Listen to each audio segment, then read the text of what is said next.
ওসমান হাদির জন্য আপনারা খাস করে দোয়া করেন।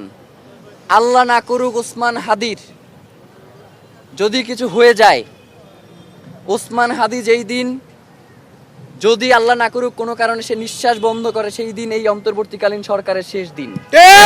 ওসমান হাদি বিভিন্ন সময়ে আপনাদেরকে জানিয়েছেন যে তার উপরে হত্যার হুমকি রয়েছে। বিভিন্নভাবে বিভিন্ন মাধ্যমে তাকে হত্যার হুমকি দিয়েছে বিদেশ থেকে এবং বাংলাদেশের বিভিন্ন নাম্বার থেকে। এবং শাহবাগ থানায় গত ডিসেম্বরে একটা জিডিও করা হয়েছে এবং এই হামলার কিছুদিন সপ্তাহখানেক আগেও ওসমান হাদি নিজের প্রোফাইলে একটা পোস্ট দিয়েছিলেন এবং সেখানে তাকে যারা হত্যার হুমকি দিয়েছিল তাদের নাম্বার সে পাবলিক করে দিয়েছিল।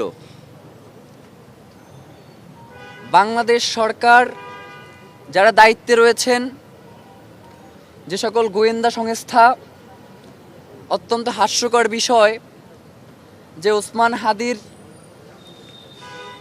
যেই তার উপরে যে আক্রমণ হয়েছে এখন পর্যন্ত আপনারা যেই ফুটেজ দেখেছেন বা যাদেরকে শনাক্ত করা হয়েছে, এইটা আসলে কোনো গোয়েন্দা সংস্থা করে না, আমরা শনাক্ত করে তাদের কাছে এই ফুটেজ পাঠিয়েছি। তো গোয়েন্দা সংস্থার কাজ কি একজন ব্যক্তির উপর আক্রমণ হওয়ার পরে মানে আমাদের কাছে সিসিটিভি ফুটেজ চাওয়া, নাকি কোন কোন পথ ধরে এই খুনিরা পালিয়েছে সেই ফুটেজগুলো তারা নিজ দায়িত্বে সংগ্রহ করা? রাত 10টার সময় সিআইডির একটা টিম এই হসপিটালে এসেছে। রাত 2টায়, দুঃখিত। তো রাত 2টায় ঘটনা হচ্ছে দুপুর 2টার, আর তারা এসেছে রাত 2টায়। মানে এটা তো একজন খুনির জন্য পালিয়ে যাওয়ার জন্য যথেষ্ট সময়।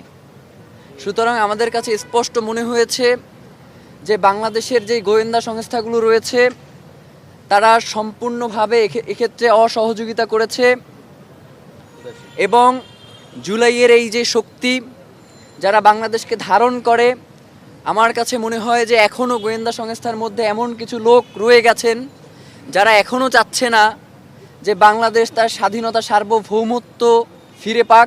জানতে পেরেছি এটা সম্ভবত 5 থেকে 10 মিনিট আগের ঘটনা যে তারা বলেছে যে খুনি আমাদের প্রতিবেশী রাষ্ট্র ভারতে পালিয়েছে।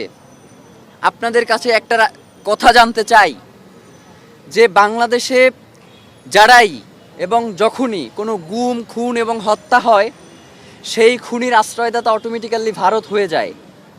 তো একটা প্রতিবেশী রাষ্ট্রের দায়িত্ব কি তার পার্শ্ববর্তী রাষ্ট্রের যে নিরাপত্তা যারা বিঘ্নিত করে তাদেরকে আশ্রয় দেয়া, নাকি তার পার্শ্ববর্তী রাষ্ট্রের নিরাপত্তা যাতে কোনোভাবে ব্যাহত না হয় সেই দিকে সহযোগিতা করা? আমরা ইনকিলাব মঞ্চের পক্ষ থেকে আপনাদেরকে জানাতে চাই, যদি সত্যি সত্যিই ভারতে এই খুনি পালিয়ে থাকে তাহলে যেন অতি দ্রুত বাংলাদেশ সরকারের পক্ষ থেকে ভারতকে আহ্বান জানানো হয় খুনিকে হস্তান্তরের ব্যাপারে। এবং এই ব্যাপারে যদি ভারত অসহযোগিতা প্রকাশ করে তাহলে ইনকিলাব মঞ্চ বাংলাদেশের সকল বাংলাদেশপন্থী জনতাকে নিয়ে ঘোষণা করছি যে বাংলাদেশে ভারতীয় দূতাবাসের আর কোনো কার্যক্রম চলতে দেয়া হবে না। যেই রাষ্ট্র বাংলাদেশের স্বাধীনতার সার্বভৌমত্বকে বিনষ্ট করে দিতে চায়, যারা বারংবার বাংলাদেশের এই মানচিত্রে যারা থাবা বসিয়েছে তাদেরকে আশ্রয় দিয়েছে এবং এই খুনি পতিত স্বৈরাচার হাসিনাকে যারা এখন পর্যন্ত লালন পালন করছে, সেই রাষ্ট্রের সাথে বাংলাদেশের সুসম্পর্ক থাকবার আর কোনো কারণ হতে পারে না। ডক্টর ইউনূস মহোদয়, আপনি খুব সুন্দর সুন্দর করে কথা বলেন, মাঝে মধ্যে একটু মুচকি হাসেনও, আপনার লজ্জা পাওয়া উচিত। যে ওসমান হাদি আপনার এই অন্তর্বর্তীকালীন সরকার, তিনি তো আসলে কোনো রাজনৈতিক দল এবং মতের মধ্য দিয়ে উঠে আসা সরকার নয়, তিনি তো বাংলাদেশের জনতার সরকার। সেই বাংলাদেশের জনতার কণ্ঠস্বর শরীফ ওসমান হাদি, যিনি ঢাকা বাংলাদেশের 300 আসনের মধ্যে ঢাকা 8 আসন অত্যন্ত গুরুত্বপূর্ণ, আপনারা জানেন। ওসমান হাদি কোনো ঠুনকো ব্যক্তি নয় যে তাকে যে কোনোভাবেই আপনারা বিবেচনায় নিতে পারেন। ওসমান হাদি হচ্ছে বাংলাদেশের স্বাধীনতা সার্বভৌমত্বের প্রতীক। সুতরাং আপনারা ওসমান হাদির নিরাপত্তা নিশ্চিত করতে পারেন না, অথচ আপনারা বলেন ফেব্রুয়ারির 12 তারিখে আপনারা নাকি নির্বাচন করবেন।